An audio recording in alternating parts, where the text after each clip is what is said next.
Okie dokie. So welcome to another edition of the Common Constitutionalist Weekly Podcast, and this is the Common Constitutionalist, as I always am.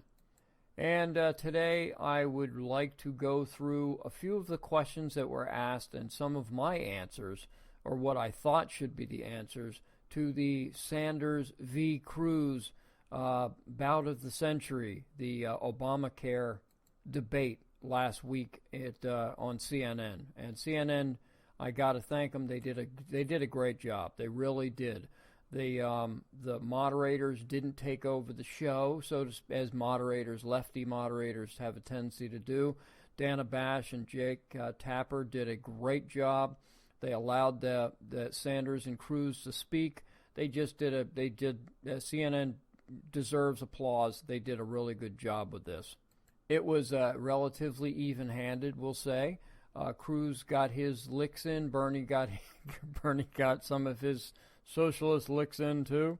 All in all, it was pretty good. So let's get to this. And like I said, this is the way I thought that some of these questions should have been answered, and it's by far not even close to how many questions how long this thing went.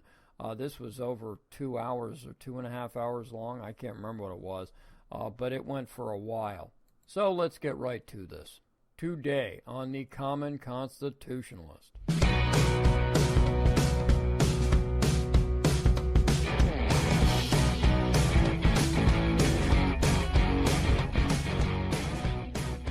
You are listening to the Common Constitutionalist, broadcasting from an undisclosed location, free from the prying eyes of establishment black helicopters.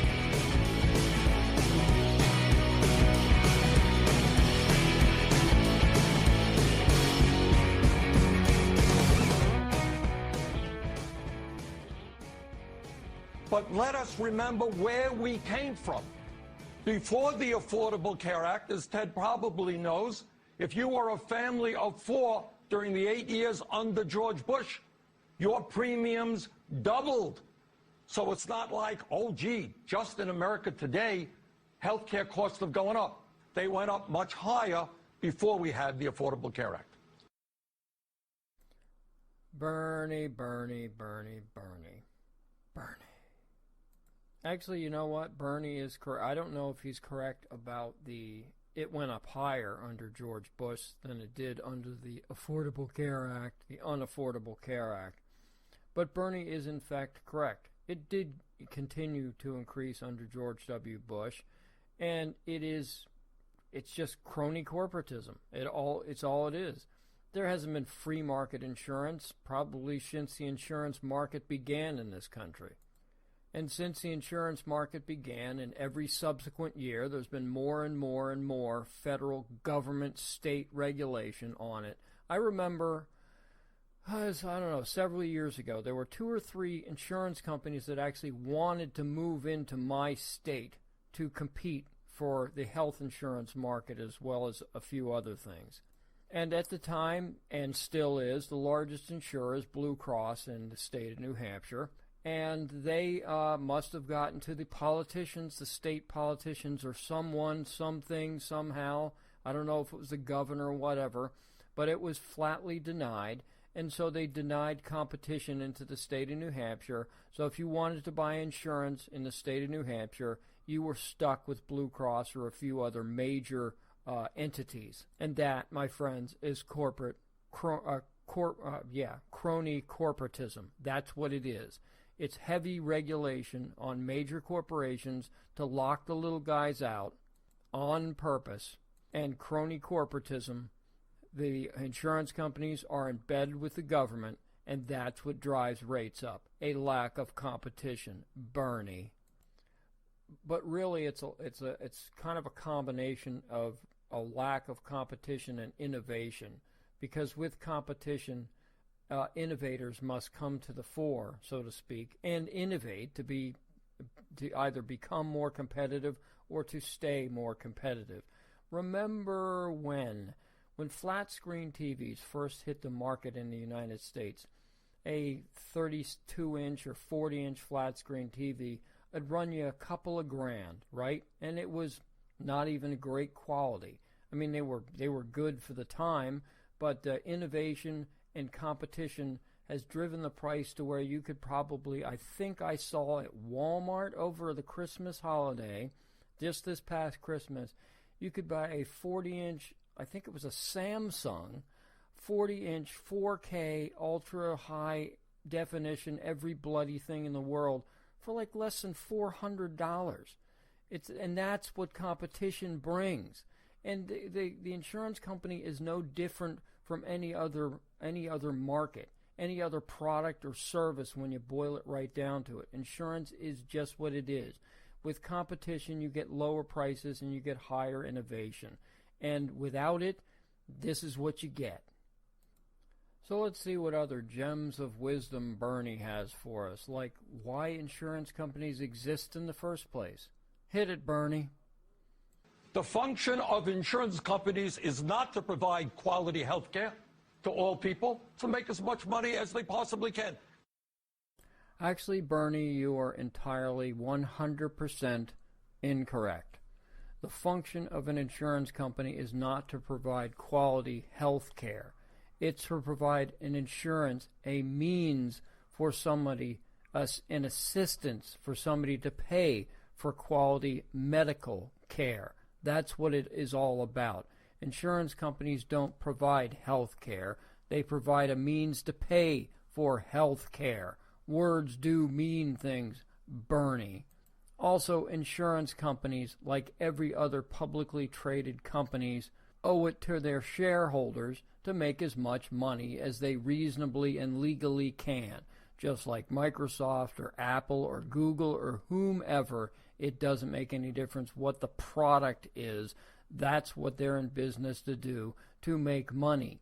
Because if they can't make money, then they can't remain in business for very long, which means they can't provide quality health care for all Americans, which of course they don't do. But whatever, Bernie.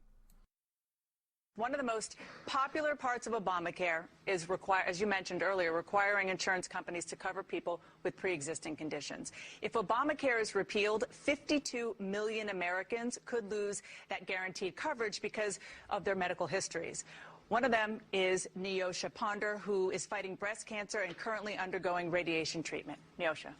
Senator Cruz, if Obamacare is repealed, is there anything you can do to ensure that provisions are in place so that half of my paycheck won't be spent on health care?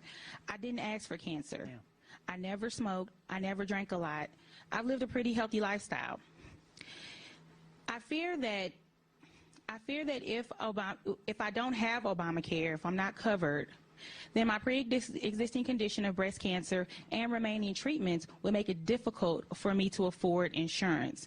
Senator Cruz, what can you do to protect people like me who are alive because of Obamacare? You're listening to The Common Constitutionalist. Let the truth be known. Now, although Senator Cruz had a good answer for this, it was soft-sold, and I understand why I would have to soft-sell it. He's a good guy. He's a nice guy. Maybe I'm not so good and nice. I don't know. But here's the way I would answer it, and here's the way it should be answered. Neosha, let me ask you a question. What did you do before Obamacare? What would you have done if you discovered you had cancer before you had subsidize Obamacare? Maybe you would have to go to a free clinic, which is actually free, and 80 or 85% of all free clinics, which are thousands of them over throughout the United States, offer free services regardless of if you can pay for them or not. And they're not sponsored by the government. They're through charities and church organizations and benefactors and whatnot. So they're actually, a lot of these places are actually free health care. Or maybe you could go to a hospital emergency room and get care there. So there are ways to deal with your ailment. But let me ask you another question, and this is going to be hard for a lot of people to hear. And it's hard for me to say. Don't get me wrong, because I feel for you. I really do. But this is a tough one.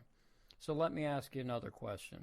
Why do you feel you have the right to subsidize health insurance in the first place? Take a look around the room. Every person in this room who is an American taxpayer is being forced to pay for your insurance. Is that fair? Would you ask the person next to you if he or she would help you pay your bill? Maybe they would. Maybe they would become a benefactor of you. I don't know. But would you have the courage to ask them face to face whether they would fit the bill for you? Probably not, correct? Most people wouldn't. But you seem to be okay with someone else, the government, telling them that they must help pay for your insurance. Now, is that fair? Because I don't think so. Now, again, don't get me wrong. I don't mean to be cold-hearted about this. I really don't. I feel for your situation and thousands of people like you, I'm sure. And but you said that you wanted health insurance without having to pay half your paycheck. Now, why do you think you're having, without subsidized health care, why do you think you're having to pay half your paycheck for insurance without Obamacare? Why would that happen? It goes back to competition and innovation. It goes back to free market versus regulated market. The free market would drive down the cost of insurance to the point where you could actually afford it with a fraction of your paycheck instead of half or all of your paycheck. And that's the point, that Obamacare has to be subsidized because it's so heavily regulated and it's so expensive. So I would ask you to rethink this position that you find yourself in and rethink your position of, is it right for somebody else to pay for my health care? And think of the reasons why. Think of what I just said, the reasons why. Thank you. Now the next exchange is between Cruz and Sanders, where Cruz explains a cancellation of health care, of policies, and Bernie believes that this is a play on words between a pre-existing condition and canceling. So let's see what they have to say, and then I'll have my response after. What do the Democrats say to the 6 million people who had their health insurance canceled? Ted, you're a good lawyer and you use words well. Thank you. What you just said is cancel your insurance. Cancel your insurance, okay? That's good. But what happens if tomorrow you wake up and you go to the doctor and you discover that you have cancer? All right? You just discovered it. And the insurance companies say, hey, you're not a good deal for us. We can't make money off of you. You will not get that health insurance. Okay, Bernie. You never notice that Bernie always talks like this? Staccato. Okay, I'll do it. I'll Bernie. Anyway, to answer Bernie's question, what happens if you one day wake up and you go to the doctor and you discover you have cancer or diabetes or something like that? Well, I guess it's... I hate to say it's tough luck for you, bub, but it kind of is because you decided not to buy insurance ahead of time. I know that's harsh to say, but it kind of is what it is in a free society, of which, of course, we all know Bernie does not want a free society. But let me ask a question.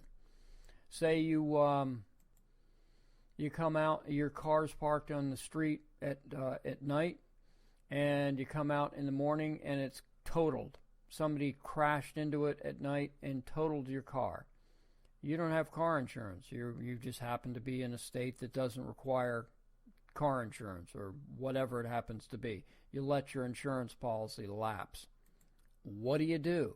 You're out $1,000, 20, 30, 40, 50 grand, whatever, and you got no insurance, and so you have to go buy a new car. And maybe you have a loan on the car, and you haven't even finished paying that off. So there you go. Okay, let me run another one by you. You own a house, okay? It's a modest house because you're not a rich person, and you own this house. And you have to leave. You can't afford to go on a vacation, but you have to go visit your sick mother or something like that. And you get back from your visiting your sick mother for a weekend or something like that, and you get back, and where your house used to be is a pile of embers. Your house is burned to the ground. But you let your homeowner's insurance lapse, so you got no homeowner's insurance on that home. Now you're out hundreds of thousands of dollars potentially. What do? Same thing. Tough luck for you. That's what the insurance companies would say. That's what anybody would say. Should have had it insurance. Sucks to be you. Why is health insurance any different from any of the other scenarios? It isn't, and it shouldn't be. As cold-hearted as that sounds, it isn't, and it shouldn't be. And again, you go back to point A of this whole conversation, that if insurance wasn't so heavily regulated and wasn't part of the crony corporatism environment of the federal and state governments, that it would be a fraction. It would cost a fraction of what it does now, and virtually everyone could afford some form of insurance, either catastrophic with a medical savings account or something to that effect for basic health care. And then those who are truly needy, heck, we could set up a national GoFundMe account and have some charity run it or something like that. And it would produce gazillions of dollars because, of course, as we know, time and time again, it's been proven the American people are the most generous people ever in history on the face of the planet. I thank you. You're listening to the Common Constitutionalist. Let the truth be known.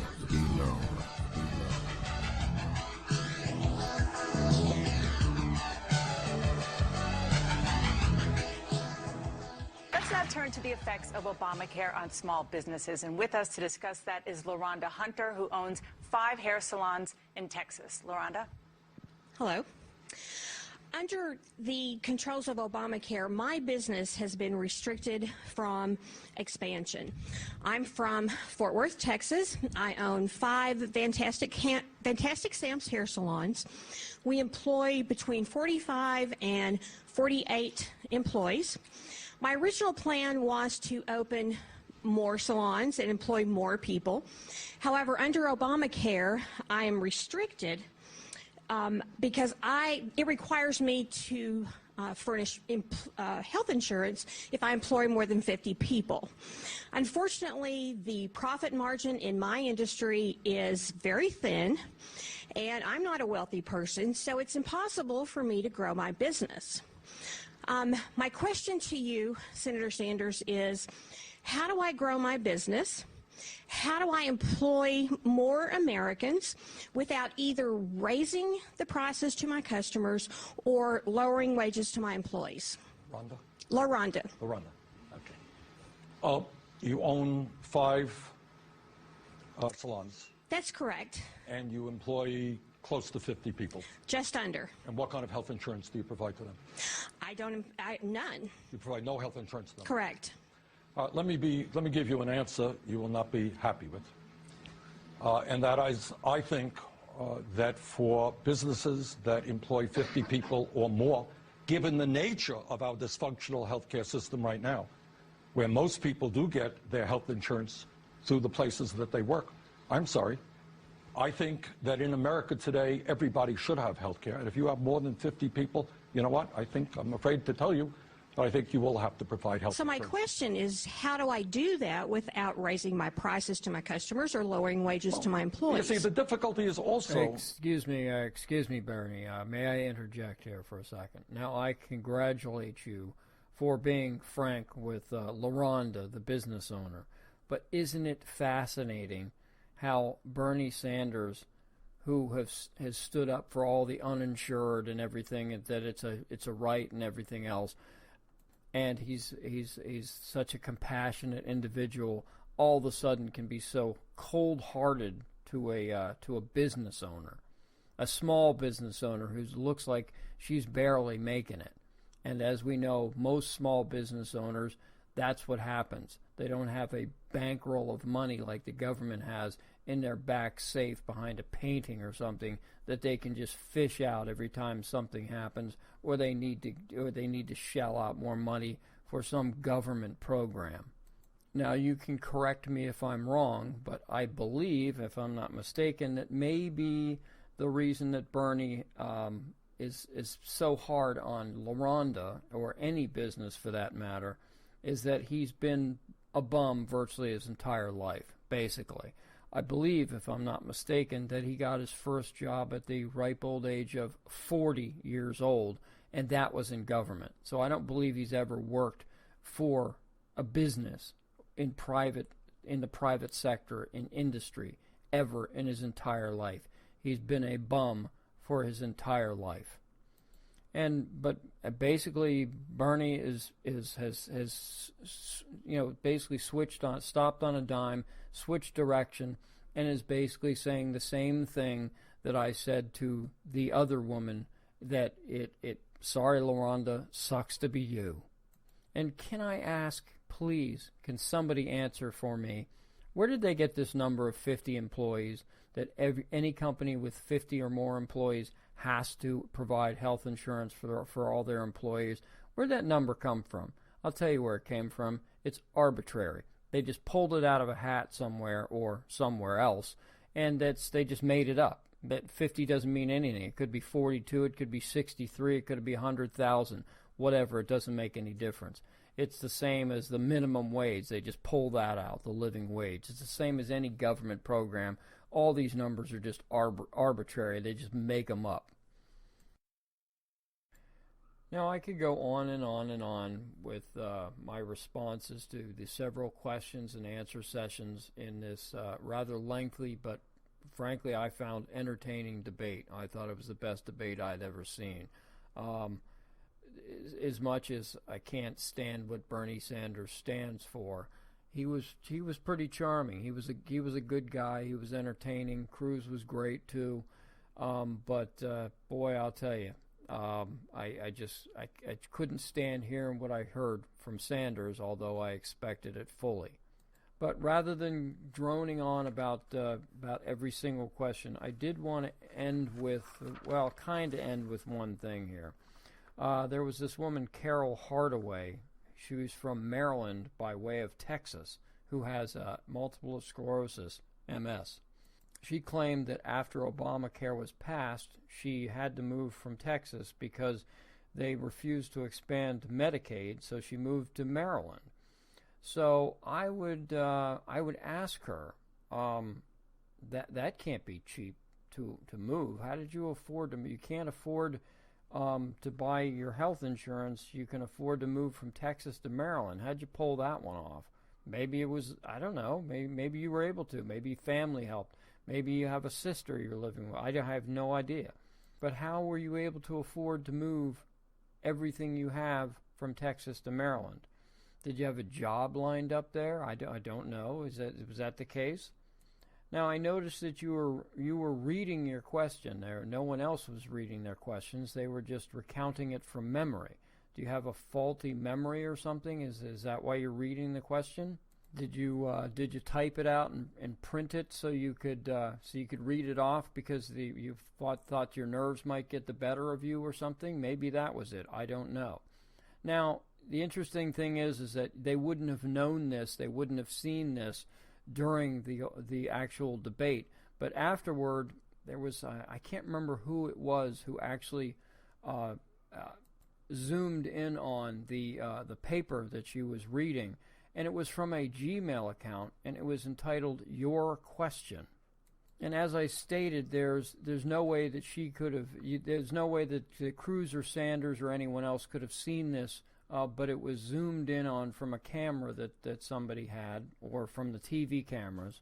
But yet it reads "your question," not just a question or my question, as you would think that you would entitle it if you wrote it out, or if you typed it out and emailed it to yourself or something, and it would be entitled "My Question" or something like that. It wouldn't be entitled "Your Question."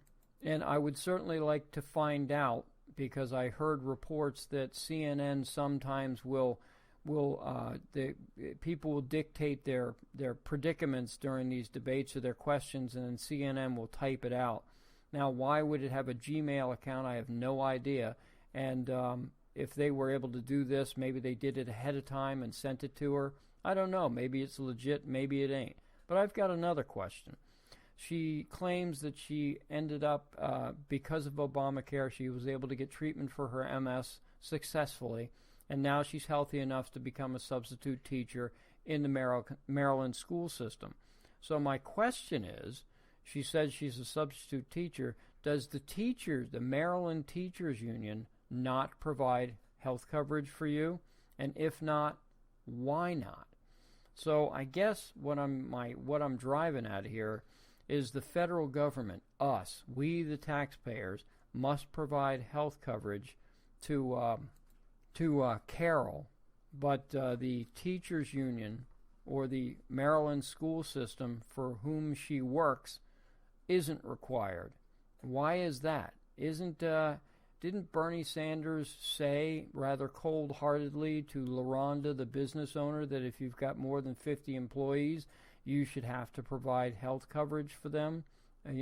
Too bad for you. Well, why isn't the Maryland school system forced to provide health insurance for Carol Hardaway? I don't know. Not sure. Maybe I'll find out. Maybe I'll let it go. Don't know. So let's hear a final thought from Bernie. Is health care a right of all people? Is it or not? Is every American entitled, and I underlined that word, to health care as a right of being an American? And this is the reason why I couldn't get elected dog catcher, because I don't have the politicians speak down, so to speak. Whether you believe it or not, you can't. There's certain things in politics that I guess you can't say, but I can, because I'm not a politician and could never be one. But to put it plainly, no one has a right to health care just because you're an American or just because you're anyone else. No one has a God-given right to health care. If we make health care a right, like a constitutional amendment, make it a right, it'll be the Bill of Rights +1. If we make that, then what's next? I mean, is it everyone has a right for the government to provide them with food? I mean, like everybody, not just the people on welfare and all the other Social Security stuff and whatever, but everybody. Should the government provide them with food? Should the government provide all of us with clothing? Should the government provide all of us with housing? Because by right, we're an American, so the government should do that. And frankly, there's an argument for that if you want to go down that road, that the government should, in fact, because you need food, clothing, and housing a whole lot more than you need health care, period. Health care can be essential, but most of the time it isn't. Just like car insurance, just like homeowners insurance, or any other thing, the insurance for health care isn't utilized as much as food, clothing, and housing. You have to have food, or you're going to die. You need to have clothing, or you're going to get arrested, or you're going to have hypothermia if you live up here, or whatever, and housing the same thing. So is that going to be a right? Are those the next rights that Bernie's going to advocate for? I don't know, but it's just as absurd as what he just said. So on that note, I think I am done with this debate.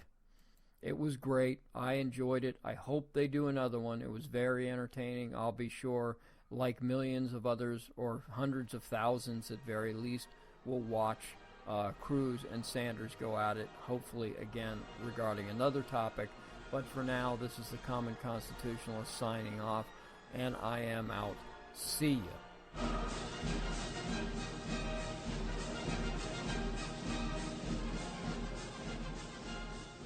Thank you for listening to the Common Constitutionalist Weekly Podcast.